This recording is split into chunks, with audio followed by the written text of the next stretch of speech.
Hey everyone, I just wanted to take a quick second to let you know that the Intermediate Ken Guide is out now. So make sure to click this link for my Medify. It'll also be in the description. If you're a Ken player that's stuck around Platinum to all the way 1700 MR Master Rate, this guide will be perfect for you. So I just want to say thank you for the support to the channel. Thank you for supporting me.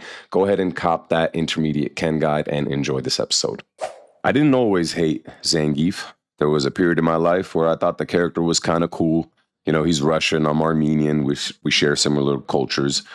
But it wasn't until I ran into this guy at Wednesday Night Fights that made my life an absolute hell for a year straight. I had to get second place to him. And that man is none other than the best Zangief on this planet, my man Snake Eyez. Thank you for joining this episode of Talking with T. Welcome, everybody. This is a new episode of Talking with T. Thanks for listening. Snake, how you doing today, brother? Yo, what's up? What's up? Hey, I think it might have been more than a year that I've been giving you trouble at Wednesday Night Fights. Yeah, you were giving me trouble for more than a year, but I broke the second place curse after a year. I remember that. After a year of just getting second place, I finally went Sagat. And then I had to pick a 7-3 matchup to do it, but I did it. You had everyone else picking counter picks too. Yeah, well, dude, Ken versus Geef and that patch was difficult in 2012. And it wasn't until like Ultra where Ken and Geef was way more like advantageous for Ken than it was for Geef. But that was a while ago, huh? Yeah, man. That was, what is that? 2012 was, Jesus, 13 years ago? Yeah. Oh my God. Yeah. Let's not think about it. Yeah, shout outs to Wednesday Night Fights. Shout out to Watson for giving us that place to train. But Snake, how are you feeling today, man? I'm feeling pretty good. I woke up like 2 hours ago, and I'm ready. You know, I didn't even work out today. Normally, I work out like 2 hours before stream, and then I kind of just fuck around a little bit, and then I hop on stream. So yeah, we're ready. For sure. Okay, let's get it. Let's dive right into it. Today we're going to talk about some Street Fighter 6, its current state, and your opinions on Zangief. I know that whenever I tune into your stream, you'll have some interesting things to say, things that align with a lot of what I feel about the game and a lot of what other top players feel as well. But it's a little bit different considering you play Zangief, you play a grappler character, and I know Geef plays the game a little bit differently than some of the cast members, So let's dive into it. You're widely known as the best Zangief during the Street Fighter 4 era. How does it feel seeing Geef's current state in Street Fighter 6? And what do you think the devs got wrong this time around? Do you feel like individuality is no longer there, where you can express your art through the character? I feel like Street Fighter 4 Zangief was the type of character that didn't really need to command grab you. He only really did it as a punish against moves that were in -2. And he could kind of like play the lame game. And he can like check a lot of moves and whiff punish really well. Now, going into Street Fighter 6, he feels like more of a character who needs to gamble. And his combos are a lot, very inconsistent when it comes to like, whiff punishing people and, not really overextending. Now, see, the difference between 4 and 6 is that now you have the drive gauge, right? So it's like, if you want a combo, you need to use your, basically, let's just call it a stamina gauge. So you need to use your stamina gauge in order to combo. Now, because of the fact that he needs to do that, he ends up basically contributing to killing himself because he doesn't really have like good combo enders. And so for me personally, sometimes I feel like he's just not even my character, Like Street Fighter 4 Geef was my character. Street Fighter 6 Zangief, like I kind of have the legacy of playing him, but I don't really feel like his playstyle really aligns with my capabilities as a player. And your capabilities, if I may add, was known to being like one of the best footsies in the world. Like playing the neutral game against you will level up anybody just because of how you force them to get their neutral up when they played against you in 4. Now, I could also talk about 5, but since this is a Street Fighter 6 discussion, Street Fighter 5 had its own problems. Let's just focus on 6. Okay, so like when you say that he doesn't really feel like your style, you mean because there's no like light kick into green hand? It kind of has like light kick into drive rush in this game. So what do you mean? Like, what is the core thing that you feel like the character doesn't fit your style anymore? So if a character has to rely on using their drive gauge in order to finish a combo, I feel like that's too steep of a resource requirement in order for you to actually land damage on someone in the neutral game. I can't really play my neutral game without killing myself, if you will, or just using resources. I feel like that's the main thing about Zangief in 6 for me personally. It's like that was like just my thing. It's like just stay in neutral, play the neutral game, don't spend any resources, just whittle your opponent down and kind of just be a wall, you know? So if Yeah. anything, I feel like I'm mostly kind of playing Zangief because of the legacy factor rather than his skill set. Because your chat loves your Geef, just loves the fact that you play Geef and you're known for Geef, you feel like there's like an obligation to play the character. I feel about 50-50 on that. I love my chat and everything, but like I wouldn't let them like 100% dictate the character I play. And let's be honest, I still enjoy some aspects of Zangief. You know, I like SPDing people. I like the idea of the cat and mouse game, you know, opening them up, figuring out like their game plan and things like that. But when it comes to the poke game, something that I learned to harness like very well, if I feel like I'm just completely nerfed when it comes to that in 6. Okay, so the second part of that question, what do you think the devs got wrong this time with Zangief? I believe Shige is the one in charge of designing the like basically every character in Street Fighter 6. I feel like he wanted his personal take on basically every character that was in Street Fighter 5 and 6, which means that they can't be like their Street Fighter 4 counterparts. So his philosophy, he's really trying to drive his philosophy with the way these characters should be played. And I remember in an interview that someone had with him, they said that he basically wanted Zangief to feel scary while he was chasing someone down. He basically has to chase you down in Street Fighter 6. I think that's fine. And I don't really like to go into like the nuance of things. He just has a lot of like weird inconsistencies in like a lot of his moves that are just quite frankly just annoying to deal with for me personally. And it makes it, I feel like they're almost features though, because it feels like they were intentionally put in there to sort of stifle your ability to control exactly what's happening on the screen. Like for example, you know, like his standing medium punch needs a counter hit to combo, but it also if it's out of range, the second hit whiffs, and it's just like, you know, I'm okay with it needing a counter hit, but like I think if it hits, the entire thing should just combo if it counter hits, and so it's like, you know, you have a bunch of different what do you call it, prerequisites that you need to meet before like something, before one of his combos can actually like can combo.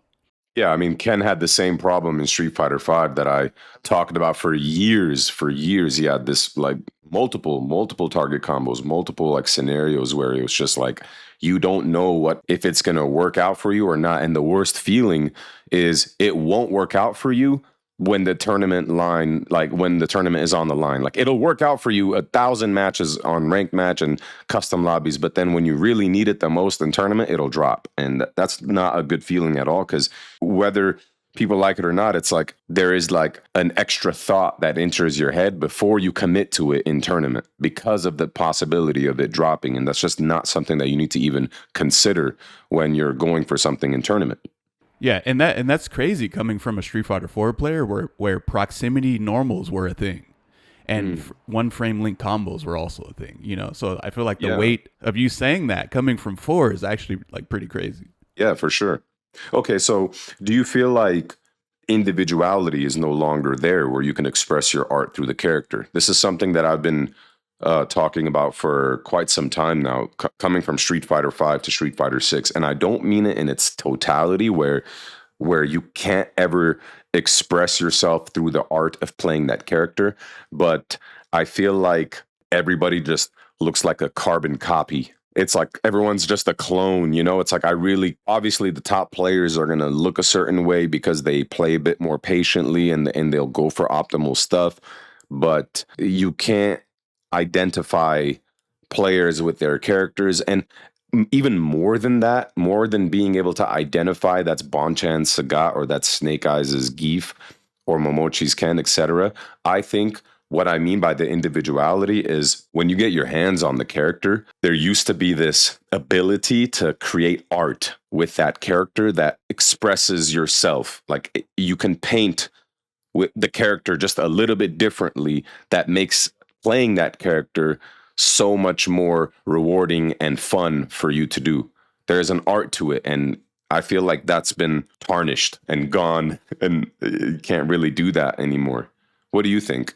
Oh man, this is going to be a long-winded answer to this, but Yeah. here we go. There's a lot of things I know. So like fighting games are mostly designed from the top to the bottom in the way that they were designed years ago, right? But the way that they're designed nowadays is from the bottom to the top. Whereas the bottom play or the casual players are supposed to be able to just hop right into the game, do very basic things in the game, and those basic things are supposed to be incredibly strong. Like for example, recently I discovered that actually crouch medium kick has proximity guard on frame 3. And so the crouch medium kick is also cancelable in the drive rush, right? And so basically what this means is that if you're in range of crouch medium kick, you cannot walk out of it. You actually have to just either backdash or jump backwards. You cannot just walk back. And so if you couple that with a character like Akuma's walk speed, and you walk at someone, you do crouch medium kick, you actually cannot determine if you're in range of being jailed in place by a proximity guard, or if you're going to be able to walk out of that range and whiff punish. I think, something like that coupled with throw loops, that proximity guard translates into, or it converts into you being able to do throw loops in the corner once you touch your opponent. And so there's a giant chain of there's just a fuck ton of like shenanigans that occurs in neutral, and then it takes you to the corner, and then they get throw loops or shimmy or like, and it just feels like, it basically feels like the entire game has been homogenized into something that a casual can just hop in and just do very basic things and just probably beat players a lot better than they are. Basically, Street Fighter 6 to me feels like a product instead of a like a competitive like fighting game for me personally. Yeah, it feels like it's supposed to be like a spectacle for spectators to watch. Like a sham wow commercial type thing. Like, is that what you mean?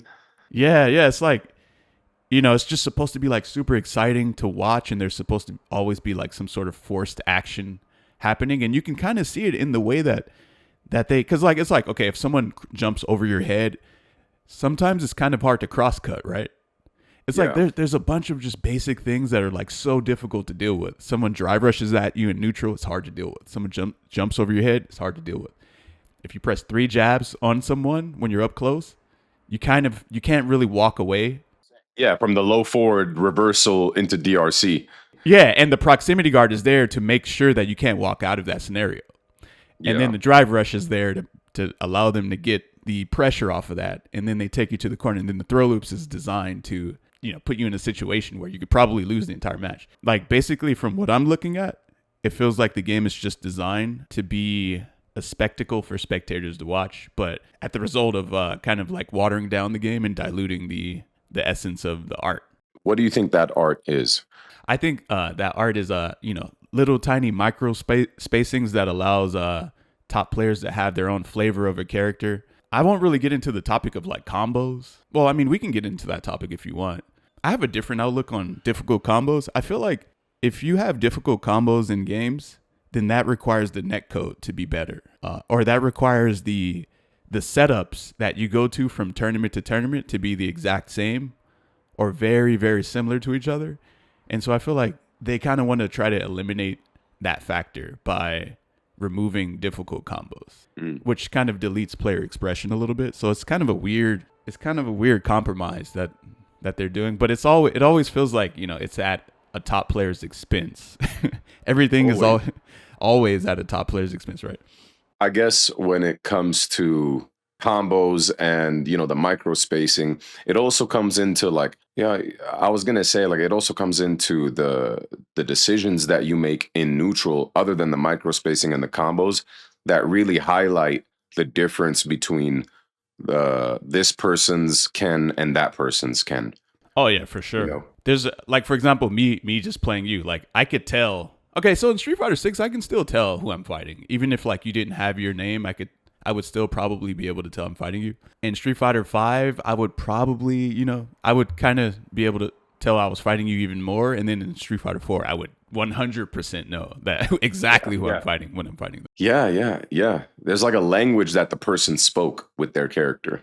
Yeah, it's just, but if you keep taking away player expression, it becomes harder and harder to tell exactly who you're fighting. And I feel like Street Fighter 6. So I actually think that they're trying to Street Fighter 6 developers have full control over the game on a meta level. And so now, since they have that, they can sort of design DLC in a way where they know exactly how strong that DLC is. Because if you think about it, in Street Fighter 4, I don't think the developers knew exactly how strong the characters that they were making were.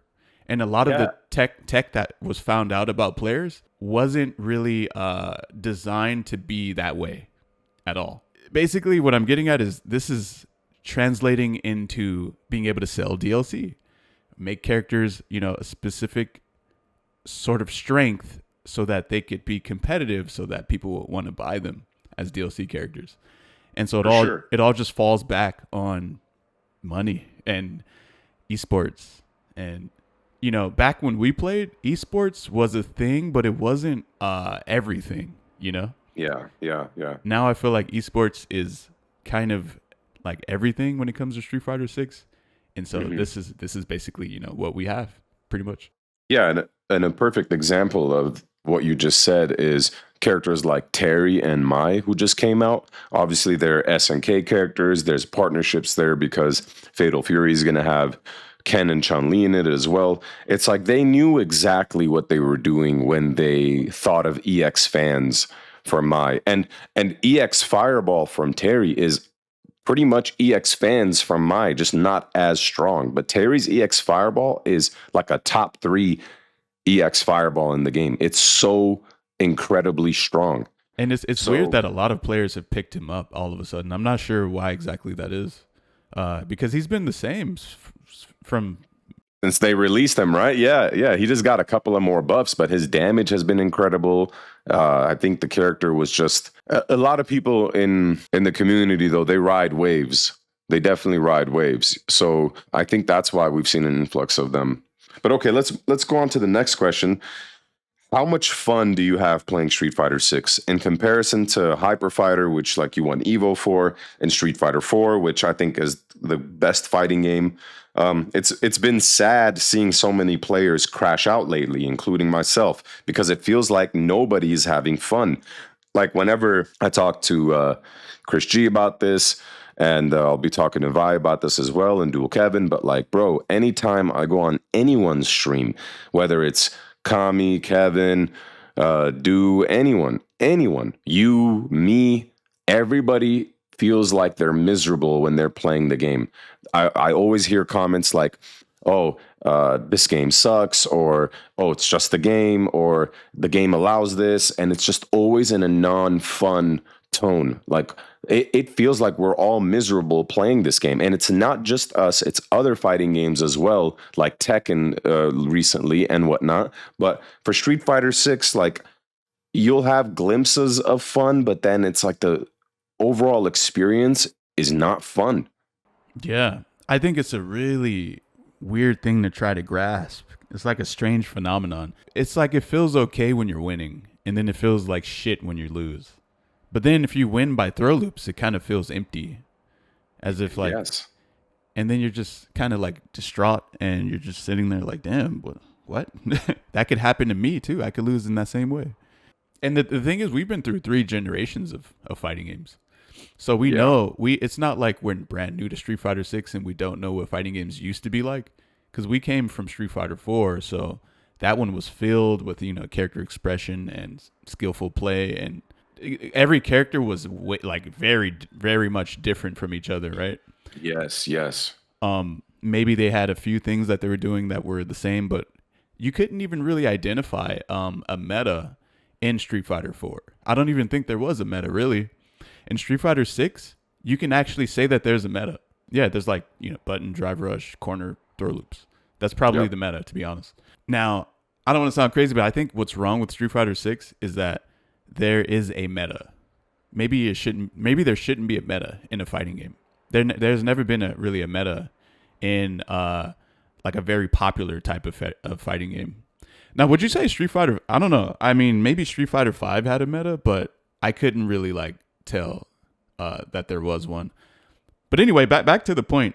I think the game is fun in very short bursts. I actually think it's much more fun to watch Street Fighter 6 than it is to play it, personally.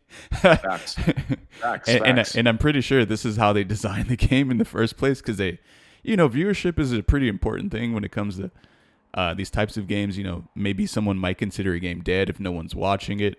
And the only way to get new players to play the game is when they're watching it. Maybe they might, see something and think, oh, that's really cool. I want to do that too. And so they hop in. And I think the reality of the situation is, when it comes to someone's bottom line, like Capcom, they just have to make their money, man. They have to shift the game towards casuals just to get that. And Street Fighter 6 is doing like crazy in Japan right now at the moment. I'm not really entirely sure if the design decision of Street Fighter 6 is the reason why it's so popular in Japan. Personally, I think that Street Fighter 6's name carries a lot of weight, and they could have probably designed it in any way they wanted to, and it would have still been just as popular. 100% agree with you. It's not. I have the same exact sentiment. I think that it's not because of the design, it being user friendly, accessible. No, I literally think it's just become so much more popular in the name of Street Fighter and the era that we live in with streaming and the players showcasing and the events in Japan. I think that's what's made it so popular, rather than the working class Japanese man coming home from work and wanting to boot up Street Fighter and not being or being able to do basic combos, because like the culture there has always been the businessman comes home, is leaving work, stops by the arcade to play CVS 2 or something, and then goes home or something. So I just think that the culture has grown even more for Street Fighter. I think now is the time where they're like, all right, we got everybody in. Now let's make the game fun again, and let's make the game execution and this and that. I think, and maybe I'm crazy for saying this, but I feel like given the trend of all these fighting games going down this accessibility route and everyone being miserable, if Capcom were to be like, we're bringing back execution, we're bringing back expression, individuality, there's no meta like this and that, I think it would blow up the internet. I think the Street Fighter fans would lose their minds in terms of how happy they would be. I think so too.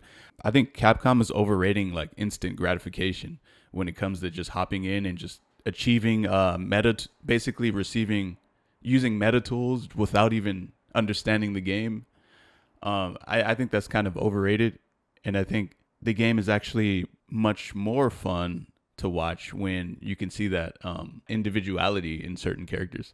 But I do think that modern controls is kind of a good addition to the game. I don't really like it though, to be honest. I don't really like modern controls, but I have to admit, I hate it. It's probably it probably does make those people who would probably like be like, oh, I don't want to do a command motion, and then they would basically like either refund the game or uninstall.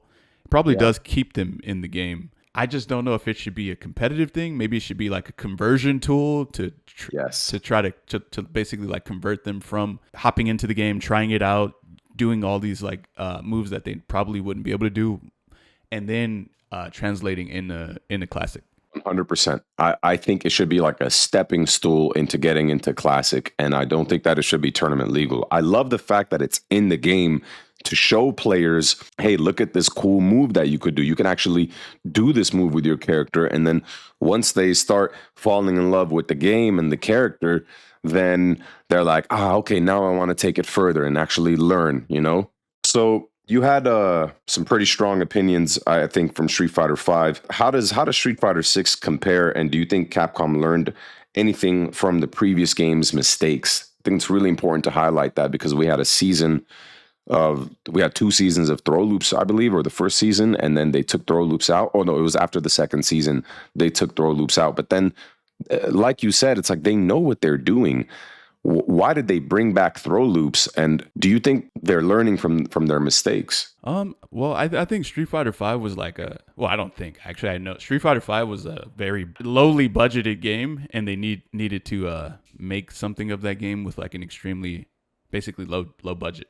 I actually think Capcom has like some sort of playbook when their fighting games come out, where the first two seasons need to have throw loops for some reason. I don't know what it is, but like I think that's just the way it is. Street Fighter 5 had that. Obviously Street Fighter 6. I don't know if this comment is going to age badly, but like I think Street Fighter 6 will remove throw loops in season 3. I think so. I think it just revolves around new players. New players probably love throw loops. New players are like, "Oh, this guy might be better than me, but I'm just going to land a hit, take him to the corner and throw his ass, and I'm just going to beat him, and that's going to be it." And I think Capcom kind of knows that too. And so they just sort of leave it in the game, let it marinate a little bit, and then once everyone gets tired of that, then they're like, okay. And when I say everyone, I'm not talking about top players, because we're probably tired of throw loops from day one.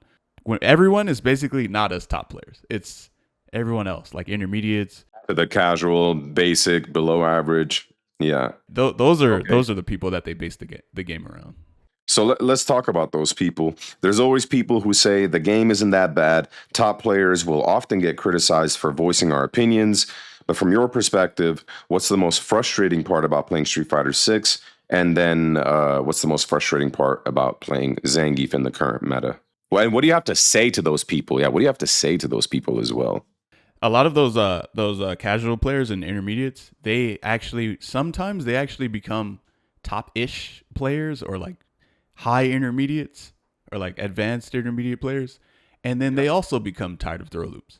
So I think it's just a matter of them not understanding what they're actually up against, or it's a matter of them benefiting from what we're complaining about. And so the fact that we're complaining about something that's benefiting them actually aggravates them. But then when they actually get good at the game, they start to hate it too. So they become hypocritical of themselves. And so, yeah I think it's like we kind of need to just show.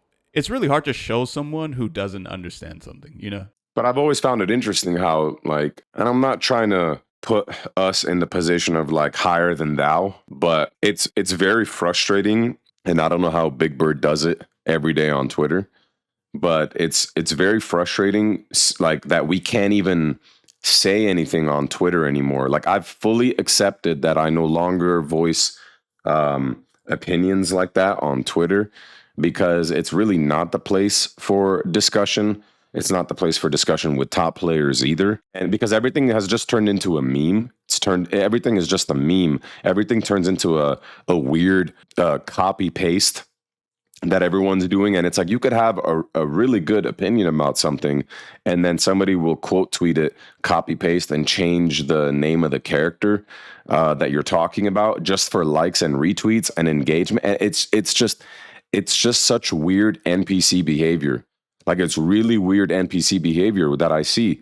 It's been really frustrating trying to voice some of these concerns. And you know what's really interesting? I don't know if you've seen it. This new Tekken 8 season that just came out, I've never seen anything like this before. Like, this is actually a very important time, I think, not just for Tekken, but for fighting games in general. And I think what we're seeing with Arslan Ash and Knee and practically every single top player in Tekken has been voicing how absolutely disgusted they are with the game. And after a couple of weeks, the official Tekken page made an announcement saying there's going to be an emergency patch at the end of the month. So I don't know exactly what's going to change in that patch, but the devs clearly have seen the negative reviews that has been on Steam now for Tekken 8, the negative conversations about Tekken 8 on Twitter, and they don't like it. I'm sure they've had plenty of meetings over the last couple of weeks since the patch came out and told these guys, like, what are you doing? Our name is being dragged through the streets. I think there's something there, though. I think there's something there where the community, like, maybe they just got together and everyone's just seeing this trend of, like, we got to keep talking about this or else the game is going to die and it's just going to be scrub friendly or whatever. Like, why can't we do the same thing? Obviously, Street Fighter 6 isn't in the same exact position as Tekken 8, but brother, it is so frustrating playing the game, and all of us want the game to be fun. All of us want the game to be great, so we could hype it up even more to the casual person. We could hype it up even more to the person that's in the chat that's saying, God, what do I do in this situation? Well, let me show you what you can do. Not just, well, I'm sorry to have to say this to you, but you guess and then you die. Yeah, I think Tekken's scenario is I almost feel like it's kind of like Street Fighter V's situation coming from Street Fighter 4.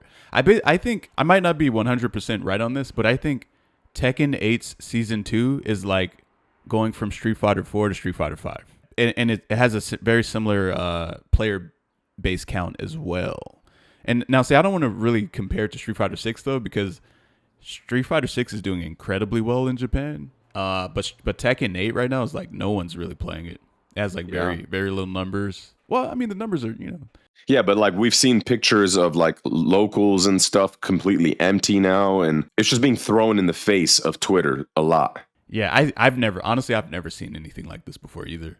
Like the game is basically like, and it got review bombed on Steam as well. I think Tekken 8 saw how well Street Fighter 6 was doing, and then they tried to basically copy the formula. And then once they tried copying that formula, and the problem with copying that was that Tekken 8 was kind of built as a very like specialist type of game that allowed people to fundamentally play the game pretty well. And that has kind of been diminished over the Tekkens, right? But it hasn't. Yeah. They've never had this kind of Season 2 deer in the headlights patch where you're just like, what the fuck is this? They've never, I don't think they've ever had that going from like one Tekken to the next. We've always had throw loops in Street Fighter. Even in 4, there was throw loops. There was ways to get out of it, right? We've always had like vortexes. We've never really had like a way to get out of throws in general. Like Street Fighter has always been a strike throw type of game. Tekken, you can't really just like throw someone in that game. There's a lot of there's a lot of heavy defensive counterplay in Tekken. And so now that they're getting like humming mids that are plus on block and weird shit like that, they're just freaking the fuck out. And I think it's definitely okay to do that because and you see how I'm trying to like compare Street Fighter to Tekken, right? Like it's kind of hard to do that. But basically what I'm saying is they've always had defensive options in that game. And so when you take those away, it's a much bigger deal than if you're taking those away in Street Fighter 6 to a certain degree. Yeah. So it's not really acceptable at all for them. Okay. And a lot of them have came over and started trying out Street Fighter 6 as well. Yeah. What are they called? The Tekken refugees? Like I've had people coming into my chat as well. And I'm like, brother, it's not that much better, if at all, on our side. The idea of Tekken 8 Season 2 came from Street Fighter. It's literally it's the same formula. In fact, I think they had a developer meeting at a round table, and they were from Bandai Namco, Tekken, and Capcom, and they were like, "Hey, when are you going to start like doing what we're doing?" You know what I mean? Like, well, do you think that there's like anything that we can do to make that type of noise to get the attention where it's like we need something to change? And before I forget, I want to also talk about the defensive options thing, because someone could argue, well, in Street Fighter 6, there's most characters, if not all of them, have at least 8 defensive options. Okay, and we can go over them real quick for the audience that doesn't know. But I could start off with, let's say, Ken's defensive options, right? I have wake up block, wake up parry, wake up backdash, wake up jab, wake up EXDP, wake up level 1 super, wake up level 3 super, and wake up jump out. Or wake up DI, but nobody really does wake up DI. But that's technically like 9 options there. That's 9 defensive options on wake up. What if somebody brings that argument to you? How do you explain why it's still so shitty and how it correlates to the win condition, and how easy it is to win and lose? Yeah, so those are a lot of defensive options, but like they're just still kind of like gambly.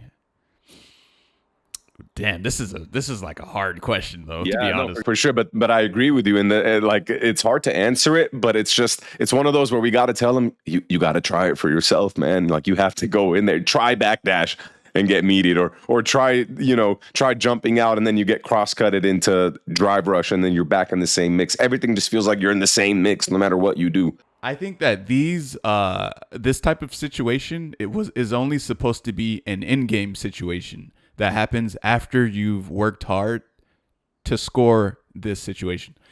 The problem is you can get this situation very easily in Street Fighter 6. It reverts back to what I was mentioning before.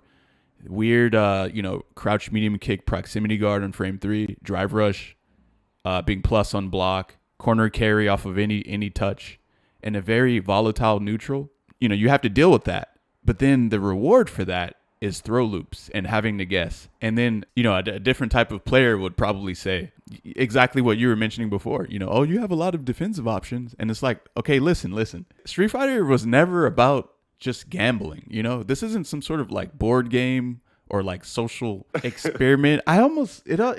So apparently I actually heard this, but Street Fighter 6 is like a social I forgot the word, but I guess activity in Japan. You know how those types of things are, right? They involve like, they basically need to be very easy to get into. It's like, let's say if you sit down at a table and someone's playing a board game, do you need to be good at that to win? Probably not. You can probably guess and win at it. And almost to a degree, it feels like Street Fighter 6 might kind of be like that in a certain way. And so I'm guessing, this is just a guess, but I'm almost feeling like maybe they tried to go in that sort of direction with the game, because those types of things are timeless, Like you could probably go to a party, sit down at a dominoes table, not really know how to play, but be like somewhat okay and probably almost win against other people who like aren't pros, but maybe they're like, kind of good too. Yeah, the amount of times like beginner's luck happens in these types of board games is very high. Very, very high, actually. Even some card games, even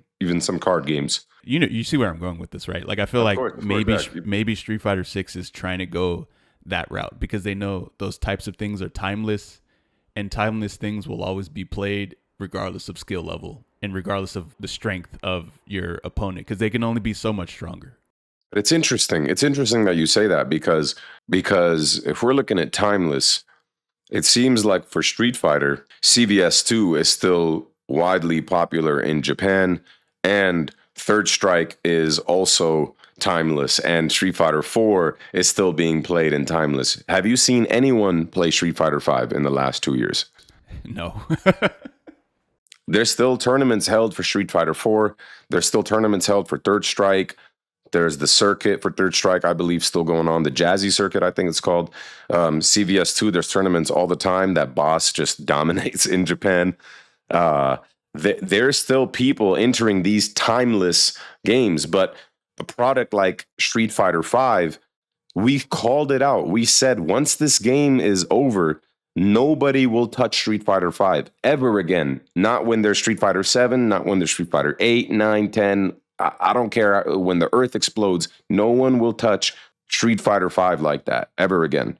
And there's really no excuse because the game has like a decent netcode, right? Like, yeah. I'll be honest, if Street Fighter 4 had a similar netcode to Street Fighter 5, at least 2/3 of my stream would probably be Street Fighter 4, and then the rest would be 6. Me too. 1/3 would be Street Fighter 6, 2/3 would be Street Fighter 4 for sure. Yeah. Yes. 100%. I think every top player in America would play Street Fighter 4 if it had the type of connection that Street Fighter 5 had at the end, or even, Street Fighter 6's connection is pretty good for what we have. So I think if that was implemented in Street Fighter 4, I think you would see a lot of players start streaming Street Fighter 4 again.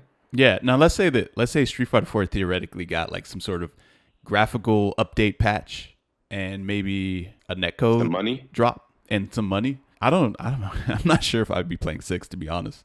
I'd probably just be playing 4. But see, that's what I meant. Like, they're trying to make it timeless, but I don't feel that from. It's different with fighting games. I think we've just experienced games with too much player expression that playing 6 just feels kind of like too dry. I think the truth is that the Street Fighter 6 is just not targeted at players who are good at fighting games. It's not. Have you ever listened to the song in Street Fighter 6? It's like, I'm tired of playing sidelines. It's trying to make my own highlight. It's trying to heat up. Yeah. And it feels like it's trying to speak to like a casual. It's trying to like tell that like someone who's like not a pro to like it's their time to like actually become one. And then it has all the mechanics and it has like that push that's required for that's necessary for them to like elevate themselves in the game. And so it's like, to me, it's just so clear to see that I see exactly what the game is trying to do. This is like the aftermath of basically esports. Truthfully, Street Fighter 4, it was like kind of like some sort of half esports type of thing, half grassroots. We were like expressing ourselves through the game. And then the moment money started to get involved and be like the focal point of the game, now they needed to create a product like Street Fighter 6 to maximize. You know, it's kind of a sad reality, but I feel like that's mostly what happens when like money gets involved in things and it becomes the focal point. Do you think that like we'll ever get out of the Twilight Zone? I think season 3 could actually. I don't want to be on like some weird. I know, me too, man. I feel like season 3 could do it, or it could just keep us in the Twilight Zone forever until we die. You know, I'm not really used to like saying, you know, oh man, we're in this type of meta in this game in this season. That is completely foreign to me. Street Fighter has never really had a meta. Like you ever play a shooting game? You're like, oh yeah, this is the meta. Yeah, a specific gun, specific attachments. Yeah, you don't play Street Fighter and say, oh, this is the meta. You don't do that. But in Street Fighter 6, you actually do that. Metas change. I'm guessing in Season 3, maybe the meta will change.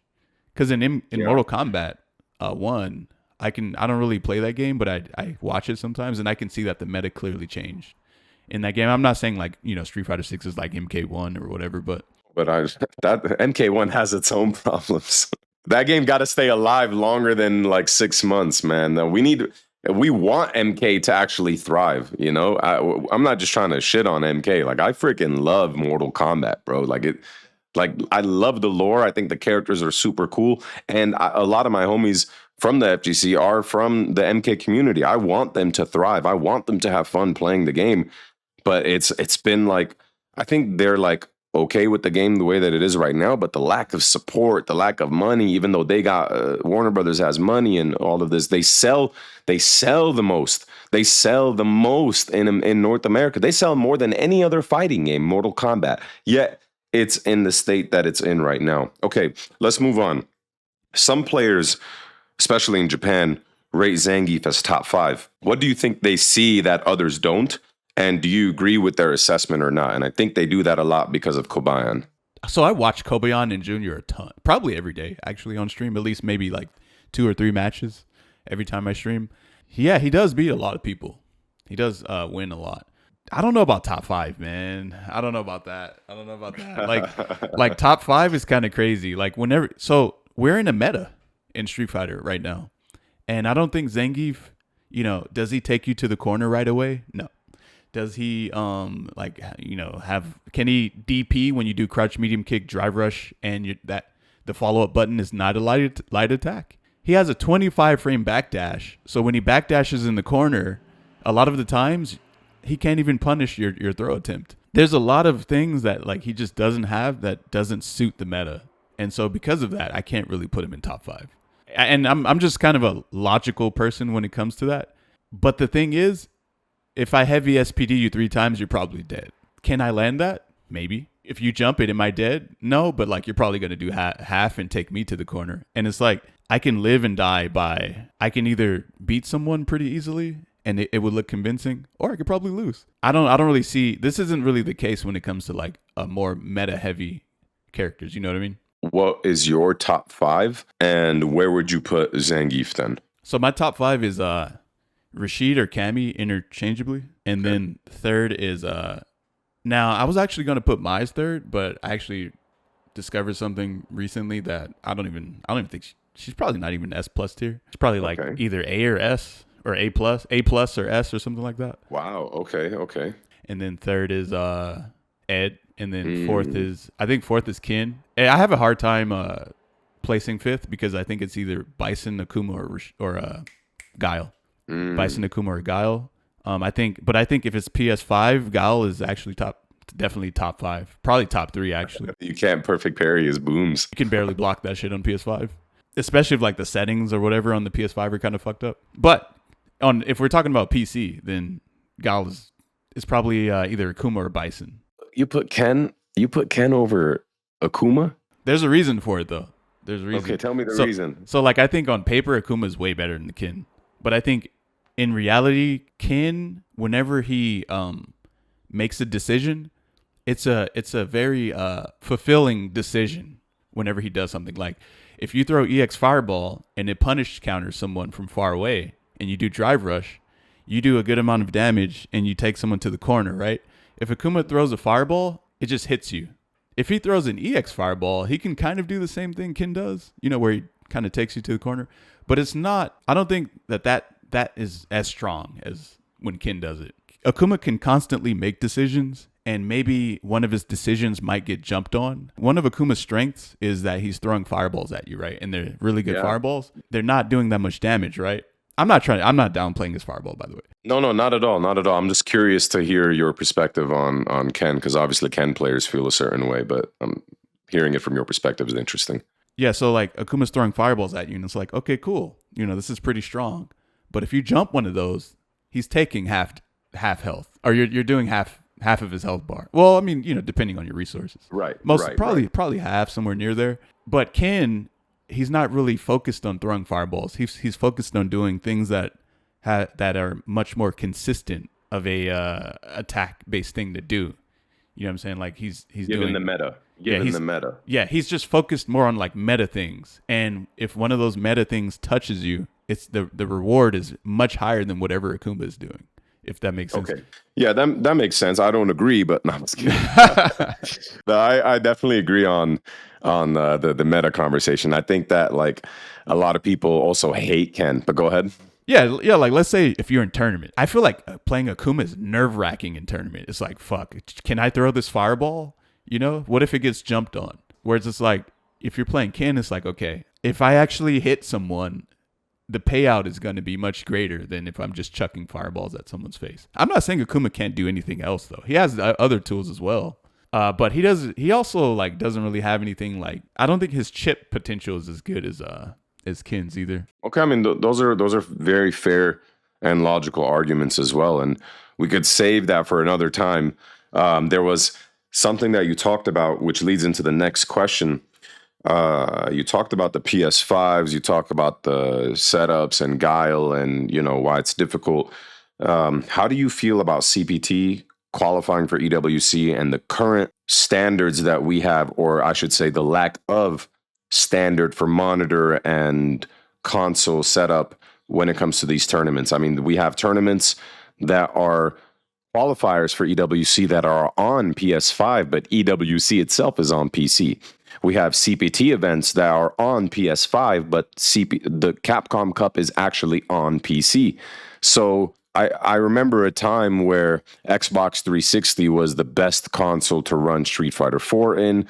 It was also what we wanted for Evo, and then there came a time period where it was an Evo standard monitor, which was it was like something from Asus. I can't remember exactly, but it was the Asus standard monitor, and then I remember it switched over to BenQ. Whatever the hardware is, I just want consistency. I want a standard that tells me, Chris, you need to go buy this exact monitor and this exact settings for your PlayStation or whatever it is in order for you to be ready for this tournament. And right now, everyone plays on PC, and they have really good monitors for streaming, and they have really good hardware for streaming, but I don't want to spend $2,000 traveling to a tournament to play on PlayStation 5 overheating on a monitor that I'm not used to.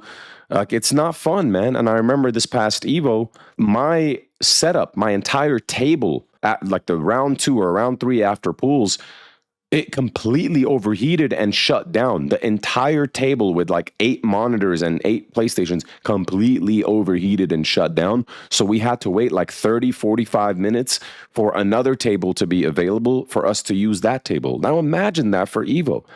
Like that's insanity to me. It's absolutely insane to me. Yeah, that's one of the reasons why I don't like to travel for tournaments.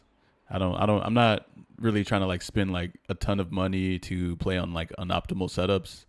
And also like there's no like you said, there's no consistency in the type of console or like PC or like monitor they're using. And a lot of the times I think Sony actually sponsors these tournaments. If the tournament organizer was ever going to use PC and then they ever got hit up by Sony and it was offered a sponsorship by Sony, I think they would just always take it. And you know what it always boils down to, right? It just boils down to money every time, man. Like that's the era that we're in right now. It's just like everyone's just like, money. And it's not like both can't be done at the same time. That's It what can. I'm saying. Yeah, it can be That's done what at the I'm same saying. time. It's just kind of a scramble fest right now, man. But why isn't it being done though? Why are we always like? I feel like it always feels like I'm beating a dead horse, and I'm sure the audience knows this by now. And like I have this podcast or my show is for me to hear the opinions of other players that are top players, and also because I need a place to vent too. Like this has become like a venting place for me as well because it hurts, man. Like this is what our lives are revolving around. We're being punished for being very strong. I think that we entered fighting games during a time where it was more about like passion and like it was like a hobby and an extreme passion, right? And that kind of translated into us becoming pro players as well. And so we have like a dual package of multiple qualities, right? But then Yeah. I feel like someone new getting into Street Fighter 6 and becoming really good, I don't really think that there's like the passionate part. I think that's gone. And it's just purely like something else that I have a hard time describing. Like I'm not sure exactly. I think I know what you mean. And it definitely is hard to describe because we can't describe it in a way where everybody just doesn't have passion to be one of the best players in the world or really wants to be good. But it's a little bit diluted. There's probably some vanity in there as well, a little bit more. And this coming from an heavy ego, Street Fighter 4, heavy ego type of environment where I'm better than you, first to five, money match. The amount of money matches I did in Street Fighter 4 was complete insanity. Like Insanity. I was at least in like 20 different rooms doing money matches. And Yeah. when 5 came out, I decided no longer to do money matches because Yeah. I felt like if I'm going to be at Evo and I'm willing to do money matches in a game that I feel is kind of gambly, then I would rather just go gamble. I'm in Las Vegas, right? I'm just like, okay, I'm just going to not do any of this. I'm good. So it's not really that like passion is definitely part of it, but it's weird, man. Like I really wanted to be the best Ken player. I really wanted to be the best Ken player in America and maybe one day the world. I really wanted to showcase who I am and how my Ken is, and that's the passion side of it. But now it just feels a lot more. Well, I gotta pick top 3, or else I'm gonna have to, suffer. I've been feeling that recently too, actually. Like Yeah. I've been playing Geef and I'm like, man, does this character even suit my strengths as a player? And I'm like just messing around with Bison.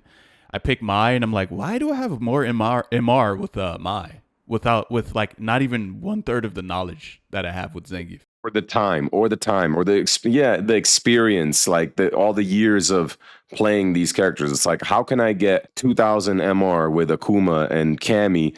And I've never been a Cammy player, but it took me literally like a month to do that. Like, there's no milestone achievements anymore. It's like you can pick up every character in the game, somebody that is skilled in Street Fighter 6. You can pick up any character in the game and get to 2K MR. You really can. And it doesn't take that much time. And if you're struggling, it's because like you probably have to work on your fundamentals, et cetera, et cetera. But in Street Fighter 4, if somebody had multiple characters, you had to be insane to be able to play. Like Infiltration, for example, he had multiple characters and he was godlike with all of them, which was so impressive. But most players had one, at most 2 characters that they could play at an extremely high level, but we never really saw it that much. We mainly saw their main character.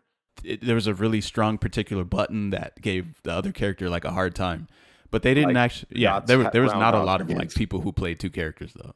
No, not at all. I mean, I literally never played 2 characters. The only time that I played another character was against Zangief, was against you. That was it. I picked Sagat and I just went hard counter because but that's what we saw. I didn't even really consider that as like you playing 2 characters though.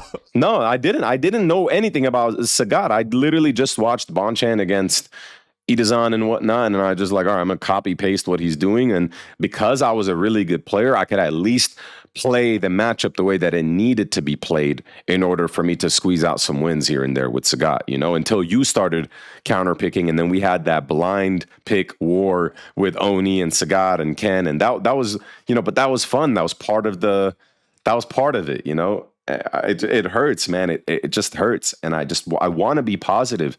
And I want the audience to be positive too. I want to say incredible things about Street Fighter because I love the game so much and I love what it's done for my life, you know? But okay, let's end the conversation with one last question here. If you had the power to change one or two key mechanics in Street Fighter 6 to make it a better game, not just for us, but for all, what would those changes be? And then I have a follow-up question of should grapplers be strong or remain landmine characters? This is the good questions now, huh? Yeah, yeah. um, I'm thinking, do throw loops really need to be in the game? And I think I look at a character who doesn't have a throw loop, which is E Honda and Chun Li, and I think that's it really. I think everyone else has a throw loop, and they don't have throw loops, but Chun Li is like she's so close to having a throw loop that it's kind of like a pseudo throw loop, but Yeah. it's not real. And so if they nerf throw loops, I don't want characters to have that. I just That you just pseudo you throw just loop? yeah, you just shouldn't have there just shouldn't be any potential for a throw loop at all. Even with drive rush. Let's see. If you take me to the corner and then you didn't have a throw loop, maybe I think I would be okay with that. Removing throw loops would actually I think solve a lot of the frustration with this game. When I say a lot, I'm talking about like maybe 30% of it. Yeah. Yeah, which yeah, is yeah. which is like That's a a good healthy number. That's a healthy that's number. pretty good.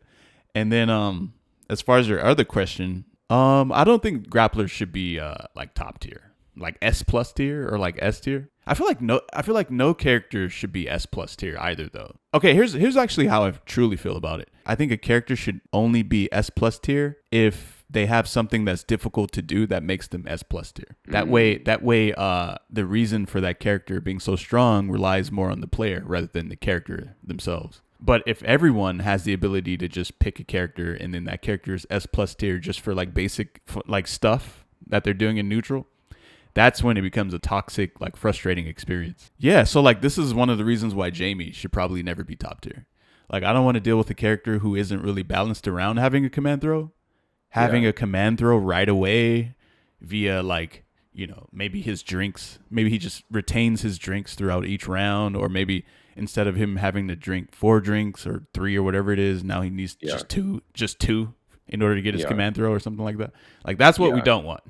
We don't want that. Right, right. Because he also has dive kick. He also has full screen palm. He also has a random sweep. Like Jamie is not bad in any shape or form. Like he's not a bad character in any way. He can very easily become pretty good, honestly. Yes, or just with a couple, like 1 or 2 tweaks. Okay, well, you mentioned throw loops. Is there any other thing that the game could do to become Street Fighter 4 esque in terms of the fun aspect? Like, how can the game be better to have us having fun again and playing rank match or sets for longer than an hour and a half without brain rot and frying of the brain? They need to remove the proximity guard on crouch medium kick from frame 3 to frame to either one frame before the move hits, or it needs to happen. The proximity guard needs to happen on the same frame that the move becomes active. And then I think walking around and navigating the neutral will feel like you're more in control of your character. And then number 2, I don't know how you feel about like these weird dead spots in Street Fighter 6 when you jump. Like, do you have any? Oh, 100%. Yeah, I can't anti-air, bro. Like, I'll literally DP and it whiffs. They created some sort of weird dead zone where like someone can just jump at you in a bad way, and it's actually like a pretty strong jump. They've made like too many simple things too strong. So I feel like maybe if they kind of corrected that in a way, it would feel better to play. Forgetting something. You're forgetting the most important part of Street Fighter 6. I was going to say green and neutral.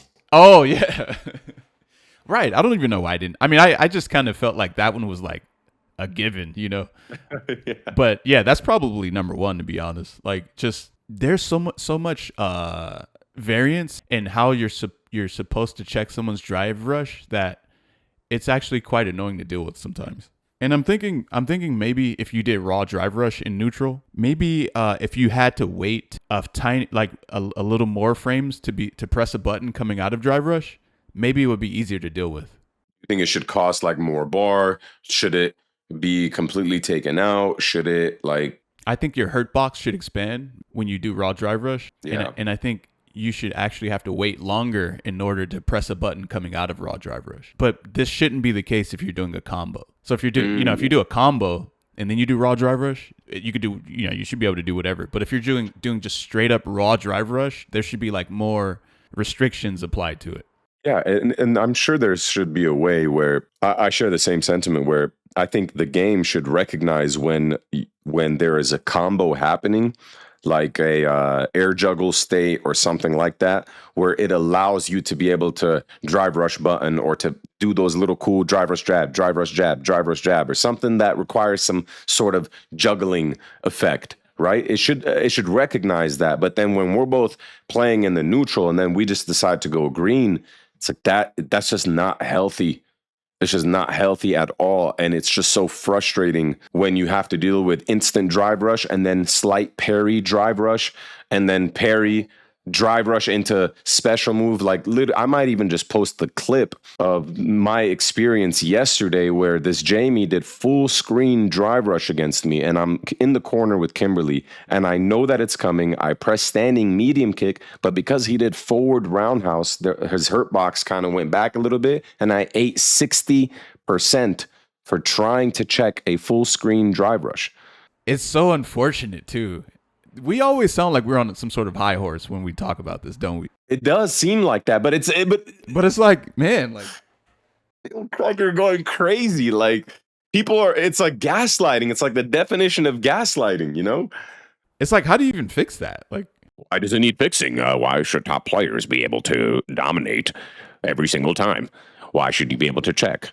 It's us versus casuals every time, huh? The wild part is when we say these things, we're extending our hand. We're like, hey, like we're trying to help you because you're going to go through the same thing that we're going through. We're trying to make the game better for you and for me.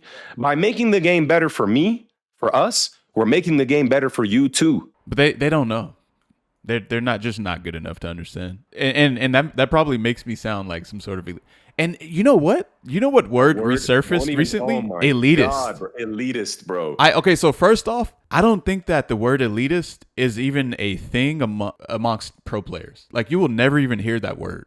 It's not a thing. It's only like, this is a competitive game. You know what I mean? Like, yeah. Everyone's an elitist. Are you serious? Like, yeah, I can't stand that word. Because it's like they label you as something. And then great example is I'd gone to Canada Cup years ago and the venue like went out of power or something. And then, most of the time Lap, he set up a great Canada Cup experience, Lapchi, who set up a Canada Cup, was one of the best tournaments. And I tweeted out like, yo, like, show some grace. Like, this man's trying, he's always put on a good event for you guys. You guys are watching for free on Twitch. You're not even here. You're talking mad crap about every aspect of the tournament. And then I had so many people, oh, you're just an elitist. How did that limo ride feel when you got in it? And this and that. I'm like, oh, that is wrong. Like, what do you think we're like? Like we're like the King of England, like we're royalty or something? We're literally just from the streets going to local arcades and, we're supporting each other. And I don't know, man. It's like if I ever got in a field and the top competitors in that field are saying, hey, something's wrong with this, like, or we're not happy with this, I would look at them and be like, man, like, I wonder what's wrong with it. Like, I want to understand their perspective because they're doing the thing that I'm trying to do at a high level. Like, I would look up to them. I would, in a respectful way. There's nothing wrong with saying that, But we're elitist pieces of crap, apparently. And to be fair, it's not everyone, saying that. It was just a really confusing thing that someone said to me. I was just like, wow, what are you talking about? like I didn't know what they were trying to say. But it feels like those are the people that have the control over the community. Those are the people that also have the control over the direction of these games. It seems like they're the ones that are being catered to the most. And those are also the people that are the reason why we can't have great conversations on Twitter or any sort of space, Even with this video, I'm probably going to get clipped. Someone's going to post something on Twitter or talk about it, And I just... And honestly, that's it. When it comes to that, it is what it is, like it is what it is. Yeah. Just learn to accept that at this point. That's why I started talking with T, because I want to be able to say what I want to say and have guests on here that say what they want to say too, and we can go in a nice little back and forth. And maybe in a later episode, I want to have you on again to talk about why you put Ken in top 5 and certain mechanics of the game. But here's to hopefully season 3 being incredible for all of us. Snake, I really appreciate you hopping on. And actually, before I do my goodbye, I have a personal question that I got to ask you. Brother, every time I went into your stream in Street Fighter 5 or even in 6 and I'd be like, yo, you trying to run a set? I swear to God, you would literally read the comment, either completely ignore it, or you would make up some rant. I wonder what Zangief would be like if he was in Mortal Kombat. Like every time you read my comment, it was like you thought of Zangief in a different realm and started talking about how crazy would it be if Zangief had a teleport in Mortal Kombat or in Street Fighter 6. Why do you always and it's not just it ain't just me, brother. There has been so many people that say, oh yeah, if I go in Snake's chat, he ducks. He doesn't ever want to play a set. Okay, I don't know about the Zangief in a different game thing. I don't remember saying that. God, I would never think of Zangief in Mortal Kombat, because Mortal Kombat actually has cool characters. Zangief in Gears of War, Zangief in Call of Duty, wearing a tuxedo. Something, bro. You always be saying something. I just want to play a set with you, but we can't. I remember we used to play sets all the time in 5. All the time. But then there just came a point where it no longer happened. So I don't know if I had done something that makes you upset to want to play. So in 6, I just kind of focus on playing ranked mostly. I don't remember you asking me for sets in 6 though. I don't remember that ever happening. But there were other players. I'm gonna start doing that, bro. There are other players who were asking me for sets in 6, and I don't even know like where they're at. You know, like I don't. When I set my connection for Street Fighter 6, that shit is at 5 out of 5 bars, or probably 4 out of 5 bars. Yeah. And so I feel like I just can't be bothered with like a connection that's not like almost perfect. Right. And not just that too, but like, you know, if the player is not like at your skill level and this is our job. So no, I completely understand. I just had to troll just a little bit just to ask that question. I got you. Well, I'll be sure to ask for some sets in the future. Snake, thank you so much for being on the show. Do me a favor. Tell the people where they can find you. Yeah. You guys can find me on twitch.tv, snake_eyes_. You can just type in Snake Eyez. It should pop up. Nice. I rarely post on Twitter. I haven't really been feeling Twitter too often recently, so I'm kind of like stepping back from that a tiny bit. I just post my Twitch links on there. And Gotcha. You can find me on YouTube, Snake Eyez SF. All right, guys, thank you so much for tuning into this episode of Talking with T. I hope you guys enjoyed it. Make sure to like and subscribe for more episodes and more content from me. Make sure to support Snake Eyez as well. Support us on our streams and what we're doing with Street Fighter 6. God bless you guys. Thank you so much and have a great day.